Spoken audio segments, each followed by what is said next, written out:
I was myself detained, like arrested, first detained, arrested, then booked under UAP, terror laws by NIA, then SIA.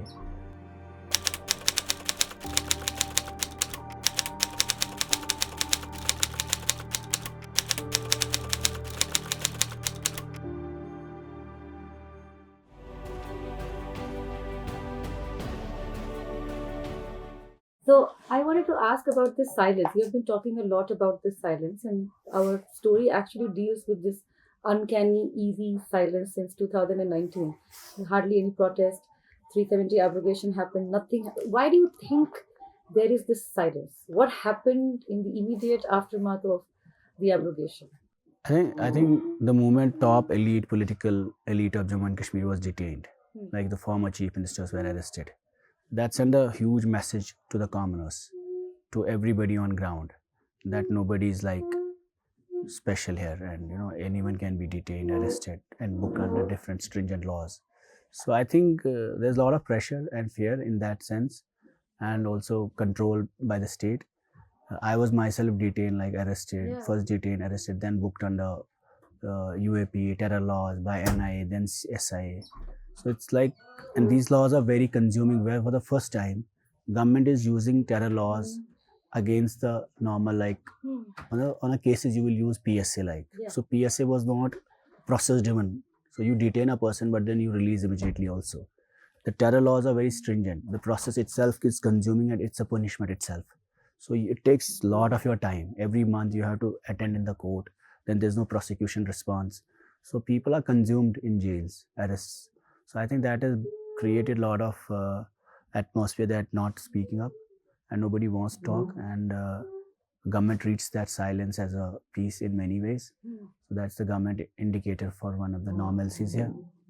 So yeah, I think more than anything, the first thing we are trying to fight for is to reclaim give people that agency where they can speak at least whatever they're feeling. They're not expressing anything.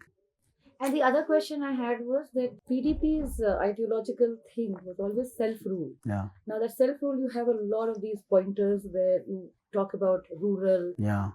saffron village, apple Yeah. village, those development things.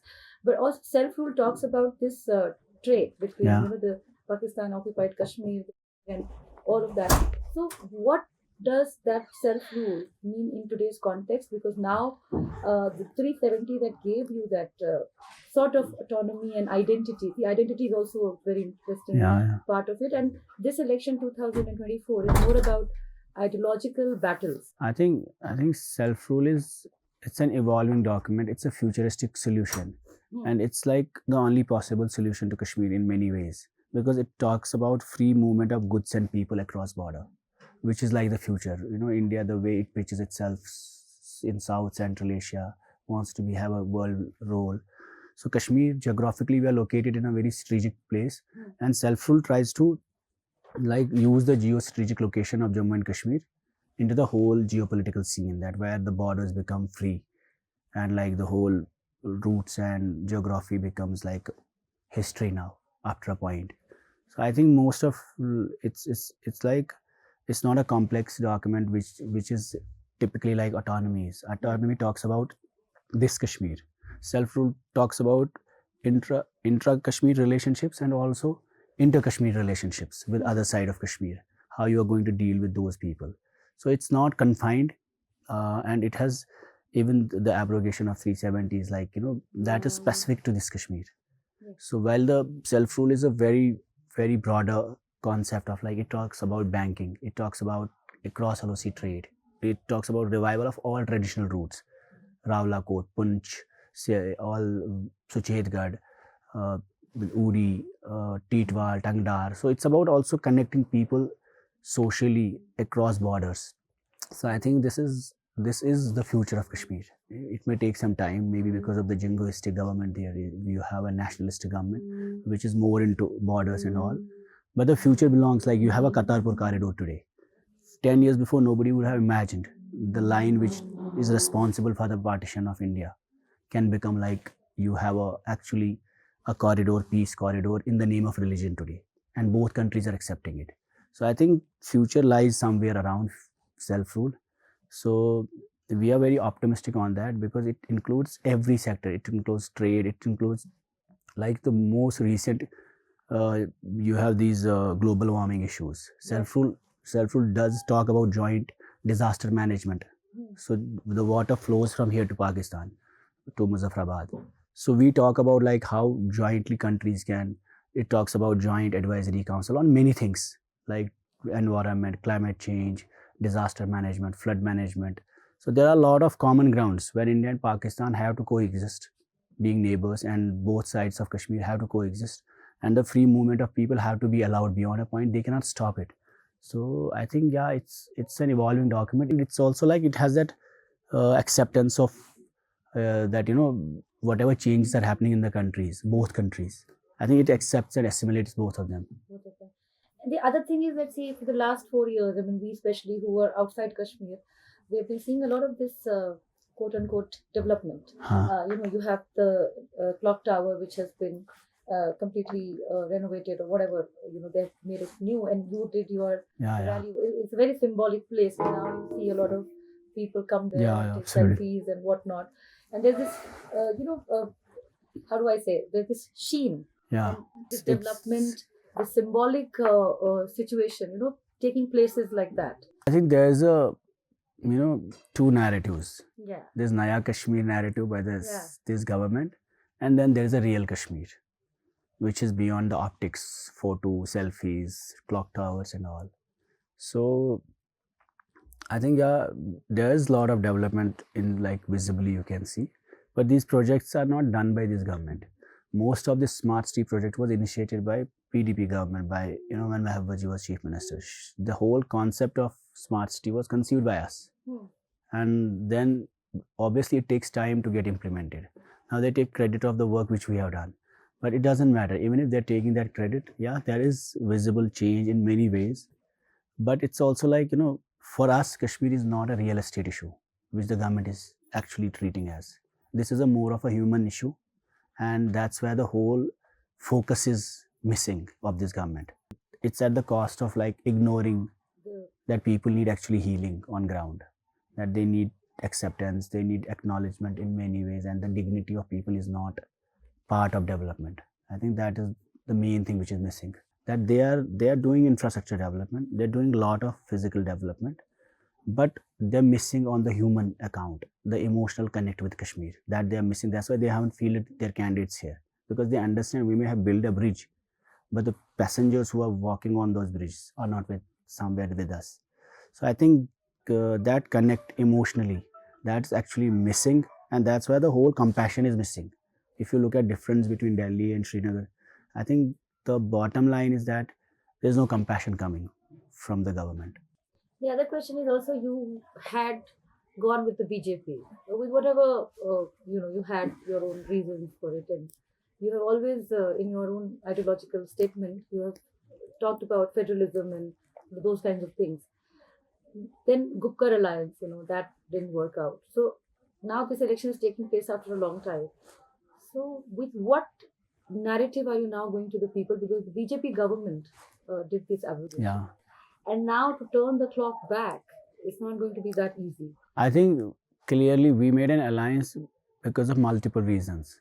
One, we thought this idea of like self-rule solution needs an endorsement from the Union of India, Government of India. Even if you had a sort of hostile government or very right-wing government, that's the constituency which matters in India when it comes to resolving real issues. So we thought there's an opportunity of engagement with New India, new governments, or with the Hindu India also. So it didn't work because they ditched us. It's not like we made an agenda of alliance. They accepted everything and ditched on the middle way. So that happens. We are not like accountable for that because we didn't like ditch the government. They decided to leave it. So, but we made an effort, honest effort, thinking that this is solution to many ways that was mentioned in agenda of alliance. And then it is difficult. Definitely, PDP had a huge setback on ground because of alliance. That's what we are facing. We had a huge challenge facing people. But the only thing that is now coming to our rescue is the stance of Mehbooba Mufti for last 5 years. That she has been a only consistent vocal voice on minority issues, on Muslim issues, on Kashmir problems, on trade issues, on resource exploitation, on job issues, every issue on Kashmir and rest of India also where minorities, Muslims were hit. I think she's been consistently talking about it very brazenly, and she paid a huge cost for it. Like the party was fractured completely. So her mother was questioned, family passports were denied, her own passport was denied. Mother's passport also. Yeah, and her father's grave was investigated. So many things, her house was taken. So a lot of things have happened in You the. also paid the price. Yeah, for that. I was detained. A lot Yeah. of people have been arrested. So I think she paid a huge price, but then people are somewhere acknowledging that she's been in a way only man in the place who's been talking very tough to BJP. You're talking about all these things about getting the youth released from jails. You're talking about abrogation. You're talking. I mean, I think you've been most vocal about this silence. See, aren't you afraid of doing this because you've been charged under UAPA? I think I am afraid, honestly. Like, I paid a huge cost. I have been in cell for like a month in a dark cell, then again a month in like with a sub-zero temperature. I was in a complete solitary cell, small cell. It was completely dark without windows, and I they used to take me out for questioning repeatedly, like 24 hours anytime. Hundreds of people will come and question you, and repeatedly bombard with you questions, and you feel like after a point that everything they're telling is truth. Yeah, and what does this confinement in a room does to your mind? I think it breaks you a lot. It Yeah. breaks you emotionally. It breaks your will, and you actually forget everything. So it's like a very painful phase, and like living in a four-room wall. And I was not a separatist. I was not like a militant. I was not a stone pelter. I was like a proper political pro-India activist, and very brazenly with a lot of conviction. I started my activism in politics from school days, and I had full faith in the constitution, full faith in India. So when it happened, it took me a lot of time to process. So I was most of the time in a cell, and then anyone will come and pick you and take you into an interrogation cell. They will question you, they will humiliate you, they will, they will just make you sit. I think every sense that takes out your dignity. So my clothes were stripped. I was tortured also, thrashed, naked in a way. So a lot of things, which are on like I don't want to talk about all these things, but yeah, I think. But then this is what's happening with many Kashmiris. In the walls of those cells, I will find names of young Kashmiri boys who were from like Pulwama only. So you could relate with them. The whole journey is like. So these are things I think most of us are facing, even though it took me. Helped you in that solitude? Like, what did you remember? What did you think of?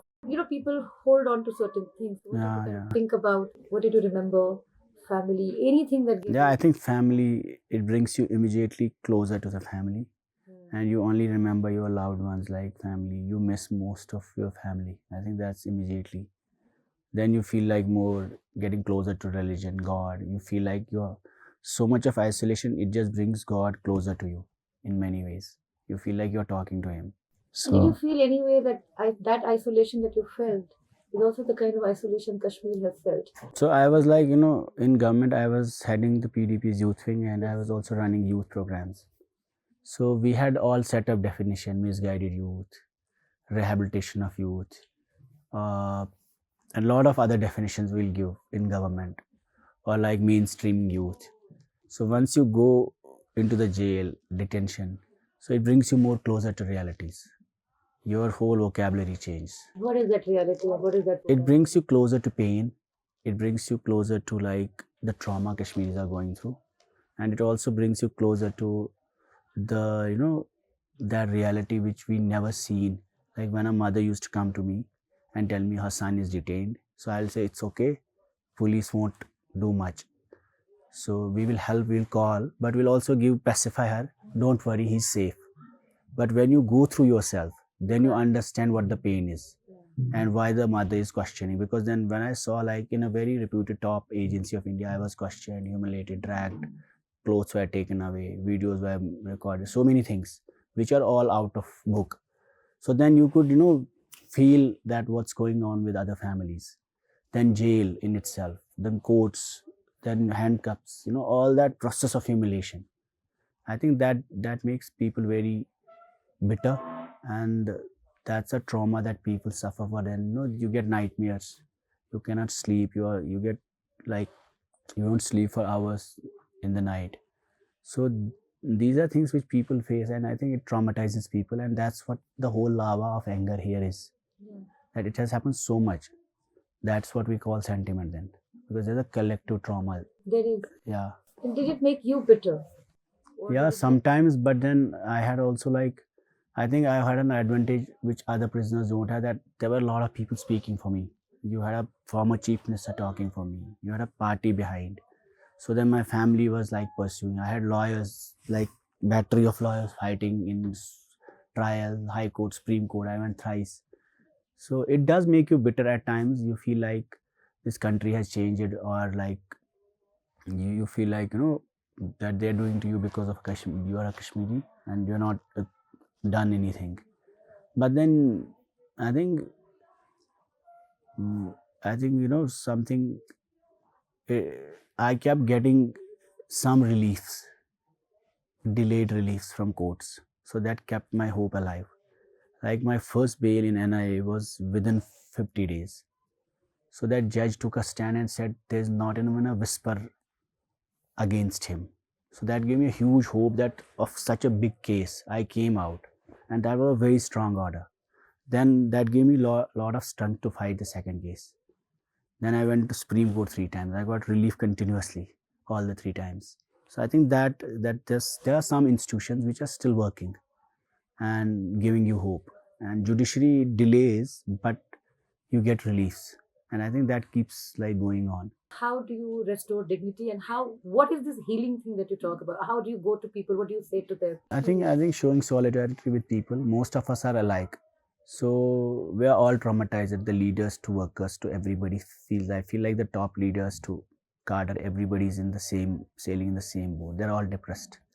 But when you meet, you give strength to each other, and that's how Kashmir has survived. If we say, we try to keep hope alive, we'll fight, Hmm. we'll stay united, and then we also talk about things. This is what you are going through. This is what we are going through. This is happening, and it's not happening to you only. It's happening to all of us. And I think people relate to that conversation, whether it's jobs, whether it's resource exploitation, whether it's a disempowerment, whether it's a delay of election, delay of democracy, to everything, whatever has been snatched. So people relate to that conversation, and once you are in a village, you are isolated, you feel like I'm being cornered. But when you go in meetings, rallies with the people, they feel like, yeah, it's collective. It's not happening to me also only. It's happening to many people. So it's a shared pain. And I think that itself becomes a process of healing somewhere. And what about this omnipresent, ominous kind of silence, which seems very, you don't understand it. This is for the first time that Kashmiris are not expressing from 2019. They don't give their mind, even Why? even to us. It's very difficult. Have they accepted, or have they just delayed their response? But they're not giving their mind clearly. You think they have accepted what is coming? I don't Because know. there's a I don't. young It's very. generation who's so different from. They are different, but I think Kashmiris, they have a. They just keep things in store, and And we'll get to see sometime. people are waiting. In some sense, they're still expecting something will happen. They have expectations, even from Union of India. They just have hope.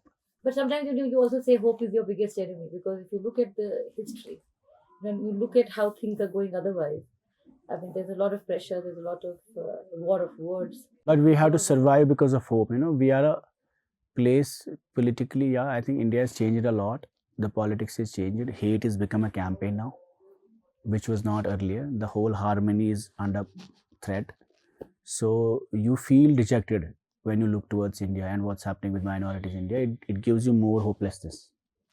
But then Kashmir is slightly different than what's happening in the rest of India. So I think we have our own strategic importance, and every Kashmiri understands that.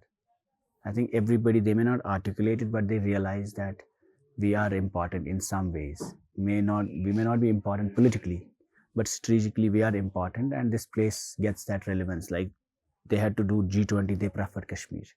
Like the Prime Minister had to do first rally, he preferred coming to Kashmir. So whatever, like the Chief Justice had to do a conference, he prefers Kashmir.